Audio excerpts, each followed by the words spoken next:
আসসালামু আলাইকুম ওরহমতুল্লাহি ওবরাকাতুহু। ইন্নাল হামদুলিল্লাহ ওয়াসসালাতু ওয়াসসালামু আলা রাসূলিল্লাহ ওয়া আলা আলিহি ওয়া সাহবিহি আজমাইন। সুপ্রিয় দর্শক, পৃথিবীর যে প্রান্ত থেকে আপনারা এই মুহূর্তে এটিএন বাংলা টিভি স্ক্রিনের সামনে আছেন, সকলকে স্বাগত। নবী মুহাম্মদ রাসূলুল্লাহ সাল্লাল্লাহু আলাইহি ওয়াসাল্লামের সাথে সাহাবাদের জীবন কেমন ছিল, এই বিষয়ে নিয়ে আলোচনা শুনব। বিখ্যাত সাহাবীদেরকে তো আমরা চিনি, যে চার খলিফা ছিলেন রাসূল সাল্লাল্লাহু আলাইহি ওয়াসাল্লামের, পরবর্তীতে যারা খেলাফত হিসেবে দায়িত্ব পালন করেছেন। এছাড়াও অসংখ্য প্রায় লক্ষাধিক সাহাবী রাসূল সাল্লাল্লাহু আলাইহি ওয়াসাল্লামের সাথে ইতিহাস আমরা সিরাত গ্রন্থে বিভিন্নভাবে আমরা জানতে পারি। সাহাবীদের জীবন আমাদের জন্য বিশাল জ্ঞানের ভাণ্ডার। একজন মুমিনের জন্য এগুলো জানা, মানা, তার ঈমানকে টিকিয়ে রাখার জন্য, ঈমানকে মজবুত করবার জন্য খুবই গুরুত্বপূর্ণ। আসুন এই সকল বিষয়গুলো নিয়ে আমরা আলোচনা শুনব। আমি আছি আপনাদের সাথে পুরো অনুষ্ঠানে ইনশাআল্লাহ। একেএম ফিরোজ।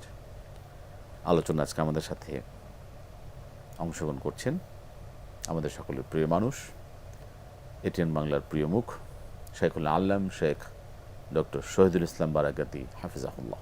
আসসালামু আলাইকুম ওরহমতুল্লাহি ওবারাকাতুহু। ওয়ালাইকুম আসসালাম ওরহমতুল্লাহি ওবরাকাতুহু। মোহতারাম, আপনাকে স্বাগত দর্শকদের এই সরাসরি আয়োজনে। আলহামদুলিল্লাহ, মাশাআল্লাহ। আমরা আজকে যে আলোচনা আমাদের দর্শকদের সামনে তুলে ধরতে চাচ্ছি সেটা হচ্ছে যে রাসূলুল্লাহ সাল্লাল্লাহু আলাইহি ওয়াসাল্লামের সাথে সাহাবীদের জীবন, আমরা যারা ঈমানদার, আমাদের সকলের জন্য ঈমানকে মজবুত করবার জন্য, ঈমানকে বাড়াবার জন্য, ঈমানকে টিকিয়ে রাখার জন্য ঈমানের সর্বোচ্চ অবস্থানগুলি কী কী ছিল, সাহাবা কেরাম আজমাইনদের যে জীবন দিয়ে তারা কেউ শহীদ হয়েছেন, তারা তার জীবনকে বিলিয়ে দিয়েছেন, কেমন ছিল সাহাবাদের জীবন। আসুন আমরা এক এক করে, মোহতারাম আপনি সার্বিকভাবে যদি আমরা এক এক করে একটু একটু আসে, আপনি যদি এই বিষয়গুলো একটু তুলে ধরেন। শুকরান, জাযাকুমুল্লাহ। আপনি একটা চমৎকার বিষয় নিয়ে এসেছেন। আল্লাহ সুবহানাহু ওয়া তাআলার কথা, আউযু বিল্লাহি মিনাশ শাইতানির রাজীম, আতিউল্লাহ ওয়া আতিউর রাসূল ওয়া উলিল আমরি মিনকুম।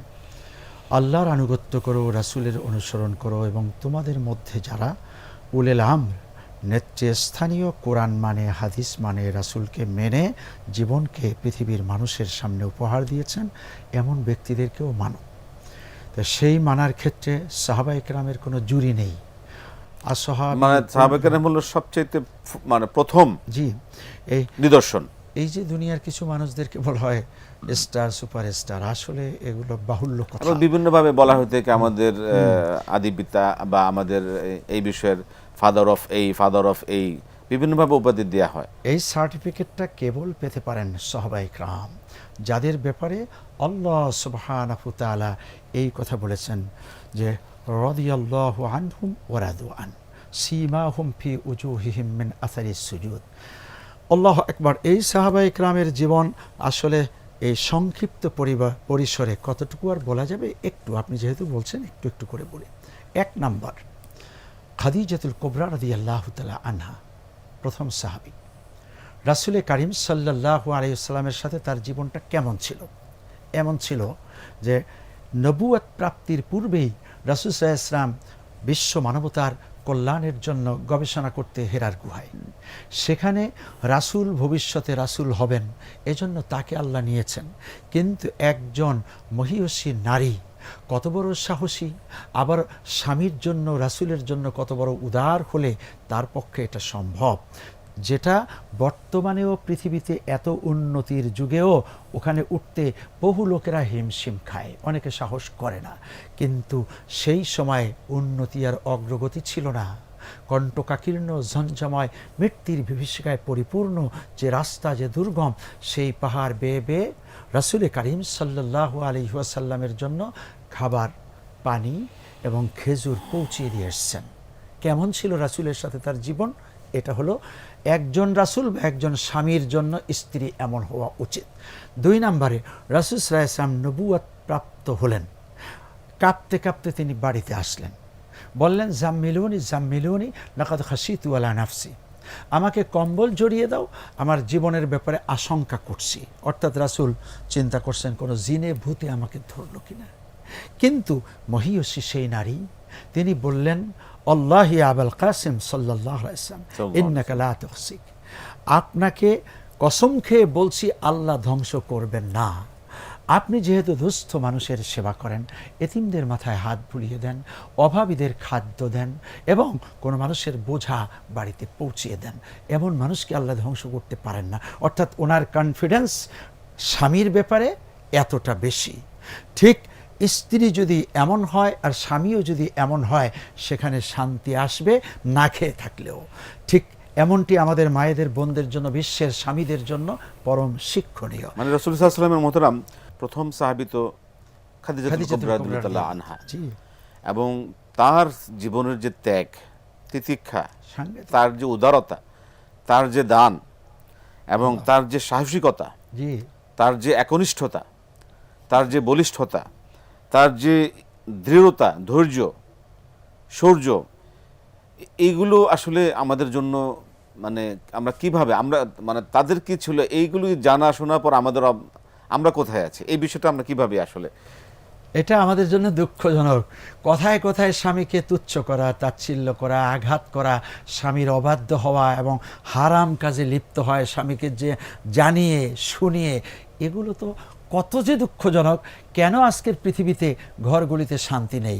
ওই যে কথা, কিসের স্বর্গ কিসের নরক, কে বলেছে তাহা বহুদূর, মানুষেরই মাঝে স্বর্গ নরক, মানুষেরই মাঝে সুরাসুর। স্বামী আর স্ত্রী যদি এমন হয়, তাহলে সেখানেই বেহেশতের সুখ শান্তির অনেক নমুনা দেখতে পাওয়া যায়। চমৎকার মোহতারাম। এটা- এই যে ফিতনা ফাসাদ এবং এই যে অশ্লীলতা, এর থেকে মুক্তির একমাত্র উপায় যদি আমরা সাহাবায়ে কেরাম আজমাইনদের, রাসূল সাল্লাল্লাহু আলাইহি ওয়াসাল্লামের সাথে সাহাবীদের জীবন ছিল এবং রাসূল সাল্লাল্লাহু আলাইহি ওয়াসাল্লামের যে বিবি প্রথম সাহাবী খাদিজাতুল খাদিজা কুবরা কুবরা আনহার রাদিয়াল্লাহু জীবনে যদি তাআলা আমরা আনহার যদি একটু যদি আমরা সামনে আনি, তাহলে কিন্তু একজন প্রত্যেকটি পরিবার, জি জি স্বামী স্ত্রীর সম্পর্ক, এর চেয়ে বড় উদাহরণ আর কি হতে পারে এত এই মজবুত সম্পর্ককে টিকিয়ে রাখার জন্য। জি জি জি মোহতারাম, বলবেন।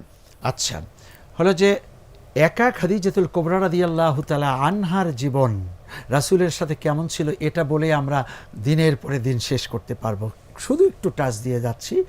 রাসূল করিম সাল্লাল্লাহু আলাইহি ওয়াসাল্লাম ইসলামের দাওয়াত দেওয়ার জন্য তিনি দূরে দূরান্তে চলে যান। সারাদিন না খাওয়া, ক্লান্ত শ্রান্ত অবস্থাতে গভীর রাতে, সারা পৃথিবী যখন নিঝুম, সবাই ঘুমাচ্ছে আরামে, রাসূল সেই সময় দরজায় এসে আস্তে করে যখন দরজা নক করেন, সাথে সাথেই দরজাটা খুলে যায়।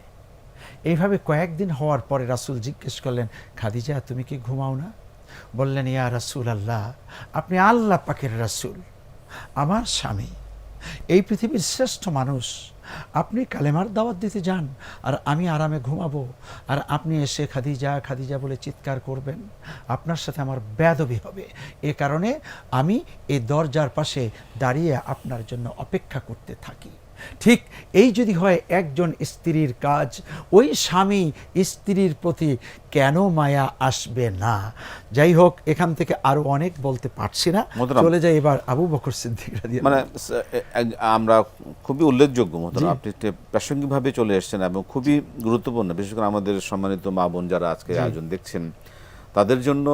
আমরা তো পুরুষ সাহাবীদের কথা শুনি, কিন্তু মহিলা সাহাবীদের মধ্যে যে উল্লেখযোগ্য ঘটনাগুলো আমাদের সামনে, আমাদের সামাজিক জীবনের জন্য, পারিবারিক জীবনের জন্য কতটা গুরুত্বপূর্ণ, আজকের আলোচনা শুনবার পরে একটি দাম্পত্য জীবনকে সুখী, সমৃদ্ধ এবং আনুগত্যশীল এবং সম্মানবোধ, একে অপরের প্রতি শ্রদ্ধাবোধ, ভালোবাসা, এগুলোকে বাস্তবভাবে প্রতিষ্ঠা করার জন্য এর চাইতে উত্তম উদাহরণ, অনুসরণ, অনুকরণ আছে বলে আমার কাছে এই মুহূর্তে আমরা আমাদের সামনে নেই। মোহতারাম, আমরা এবারে একটু আমাদের সাহাবায়ে কেরাম আজমাইন অন্যান্য যারা ছিলেন তাদের ত্যাগ তিতিক্ষা, বিশেষ করে আমরা যদি প্রথম খলিফা হযরত আবু বকর সিদ্দিক রাদিয়াল্লাহু তাআলা আনহু সম্পর্কে যদি একটু কথা শুনি। এখান থেকে একটু বল। রাসূল হিজরতে যাবেন অনেক আগে, 6 মাস আগে একবার শুধু বন্ধুকে বলে রেখেছিলেন যে কোনো এক সময় হতে পারে যে মক্কায় থাকতে পারবো কিনা, হিজরত করা লাগতে পারে। এরপরে হিজরতের রাত্রিতে রাসূল সাল্লাল্লাহু আলাইহি ওয়াসাল্লাম আবু বকর সিদ্দিক রাদিয়াল্লাহু তাআলা আনহুর ঘরের দরজায় গভীর রাতে যে হালকা নক করলেন। মুহূর্তে দরজা খুলে গেল, পরস্পরকে সালাম জানিয়ে লাব্বাইক ওয়া সাদাইক চললেন। রাসূল পরে জিজ্ঞেস করলেন, আবু বকর, এত দ্রুত তুমি আমার সাথী হতে পারলে কি করে?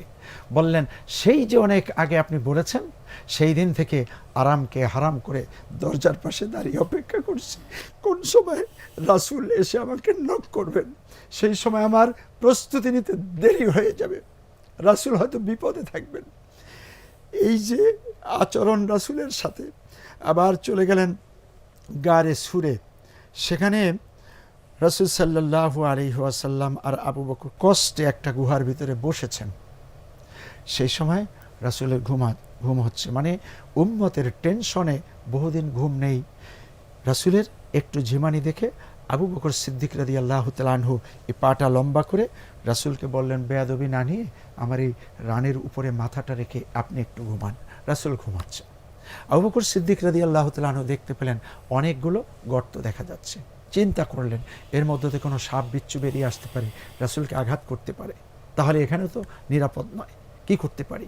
তিনি তার কাপড় আস্তে আস্তে আস্তে আওয়াজ যাতে না হয় ছিঁড়ে ছিঁড়ে সব বন্ধ করেছেন, কিন্তু এই পায়ের গোড়ালিটার কাছে একটি গর্তের মুখ বন্ধ করার তিনি কিছু পাচ্ছেন না, আবার এইভাবে যেতেও পারছেন না। তখন পায়ের গোড়ালিটা দিলেন যে সাপ আসলে আমার পা খাবে, কিন্তু রাসূলকে খেতে দেব না। ঘটনা তাই ঘটল। সাপ গন্ধ পেয়ে ঠিক আবু বকরের পা আঘাত করেছে। এই বিষ শরীরে ছড়িয়ে পড়ল। একটি পর্যায়ে আবু বকর সিদ্দিক রাদিয়াল্লাহু তাআলা আনহুর চোখের পানি পড়ছে, এক ফোঁটা পানি রাসূলের চেহারা মোবারকে পড়ল, রাসূলের ঘুমটা ভেঙে গেল।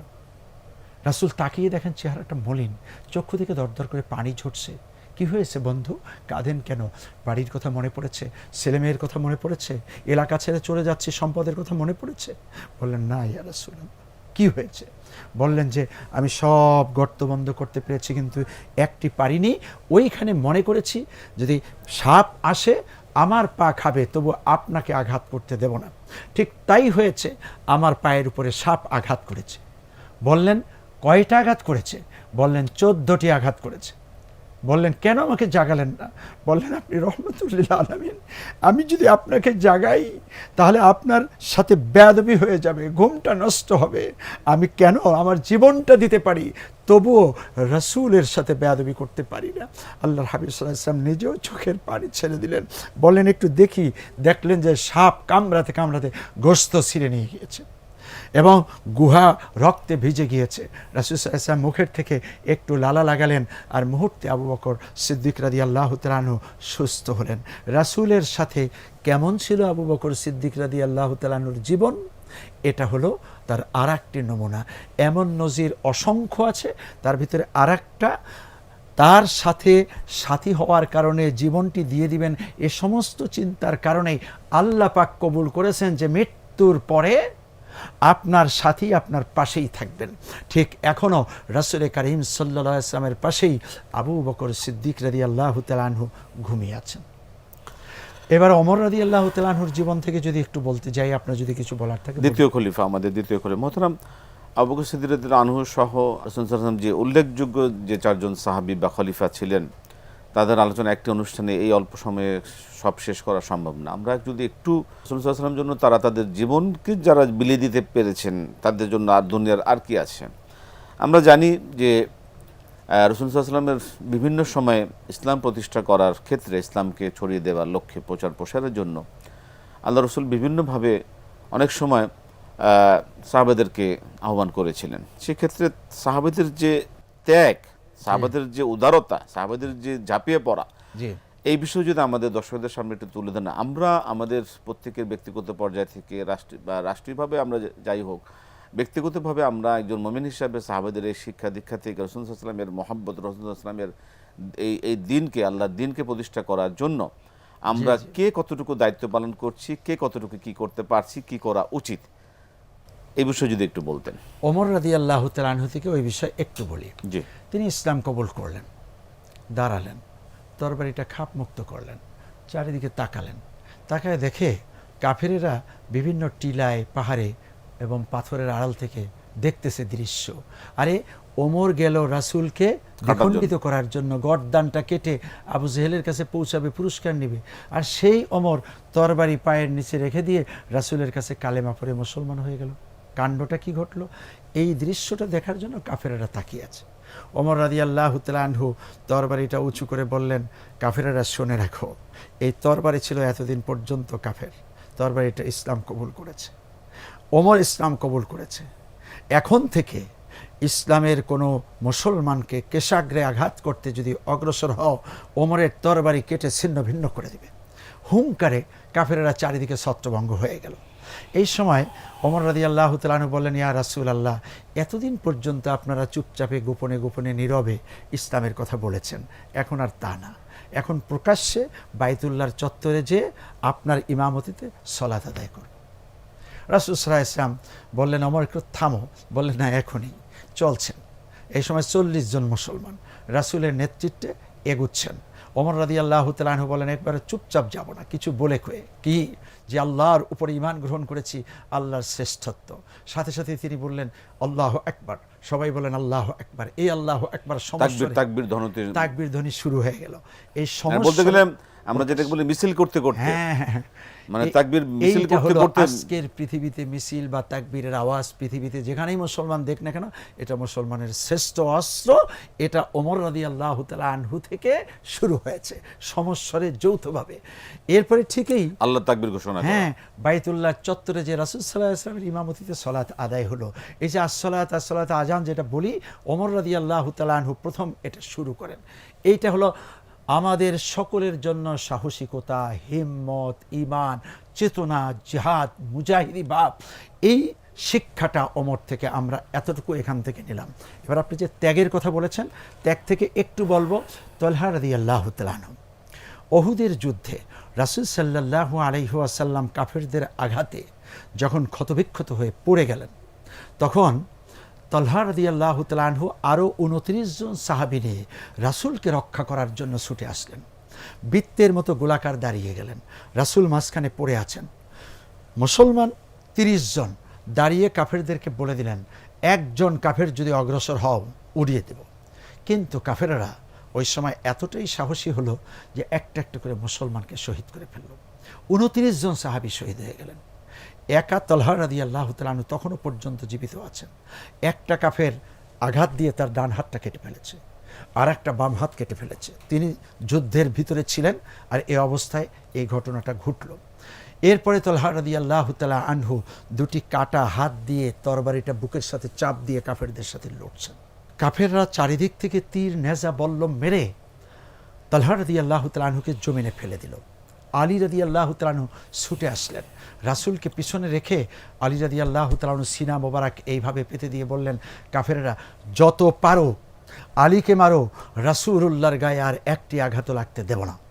আলীর হুঙ্কারে কাফেররা পালালো, যুদ্ধ শেষ হয়ে গেল। রাসূল সাল্লাল্লাহু আলাইহি ওয়াসাল্লাম ক্ষতবিক্ষত, রক্তাক্ত এই দৃশ্য দেখে আলী রাদিয়াল্লাহু তাআলা আনহু তাকে ধরে পাহাড়ের গুহায় নিয়ে গেলেন। চিকিৎসা চলল। এই ফাঁকে আব্দুল্লাহ ইবনে মাসউদ রাদিয়াল্লাহু তাআলা আনহু সকলের অবস্থা দেখলেন, রাসূলের কথার ভিত্তিতে দেখলেন তালহা রাদিয়াল্লাহু তাআলা আনহু এখনো মরে যায়নি। দুটি কাটা হাত দিয়ে তরবারি বুকের সাথে চাপ দিয়ে ধরে চিত হয়ে পড়ে আছে। এই দৃশ্য দেখে তিনি হাঁক ঢাক মেরে কয়েকজন সাহাবীকে ডাকলেন, আসো। ধরলেন, পাহাড়ের কিনারায় নিয়ে গেলেন, চিকিৎসা করলেন। আস্তে আস্তে তিনি সুস্থ হলেন।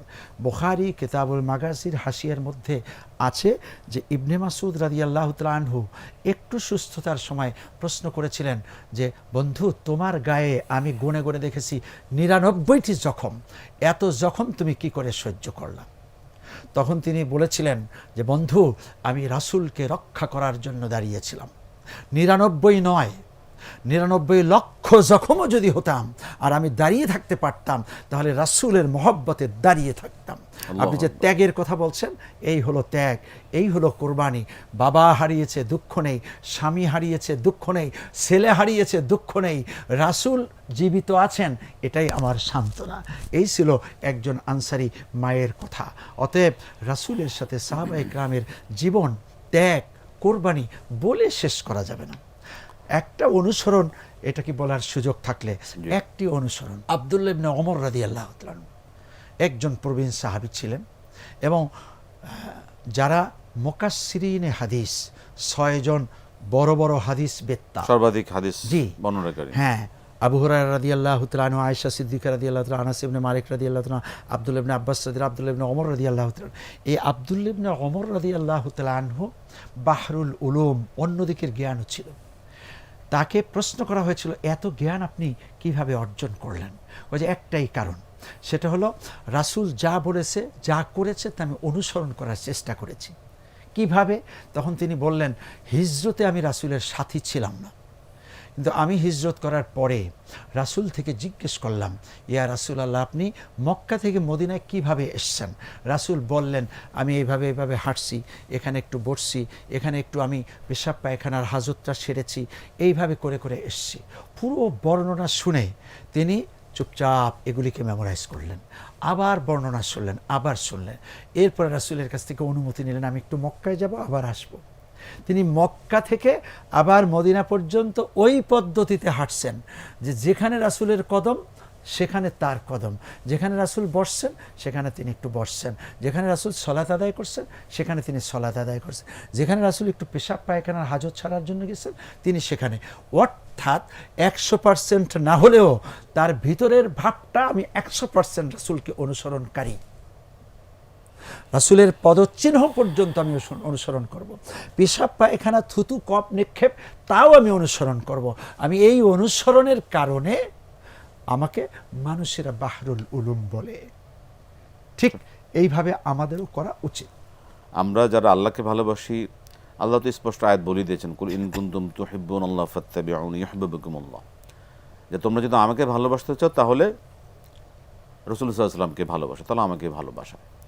যে আল্লাহ রসুলকে ভালোবাসার সবচেয়ে উত্তম উদাহরণ সাহাবায়ে কেরাম আজমাইন থেকে আমরা জানতে পারি। সেখান থেকে আমাদের জানার মানার বিশাল ভান্ডার, সুযোগ এবং এলেম রয়েছে। প্রিয় দর্শক, আজকে আলোচনা থেকে অবশ্যই আমরা নিজেদের অবস্থার দিকে আমরা দৃষ্টি দেব, যে আমরা কে কতটুকু রাসূলুল্লাহ সাল্লাল্লাহু আলাইহি ওয়াসাল্লামের জীবনকে ধারণ করতে পেরেছি। আল্লাহর কি আদেশ ছিল, আমরা কি করছি? আল্লাহ রসুলেরকে সাহাবায়ে কেরাম যেভাবে ভালোবেসে তাদের জীবনকে উৎসর্গ করেছিলেন, আমরা কে কতটুকু আমরা কি করছি? আসলে এই বিষয়গুলো বিবেচনা করি। আমরা সকলেই জান্নাত প্রত্যাশী।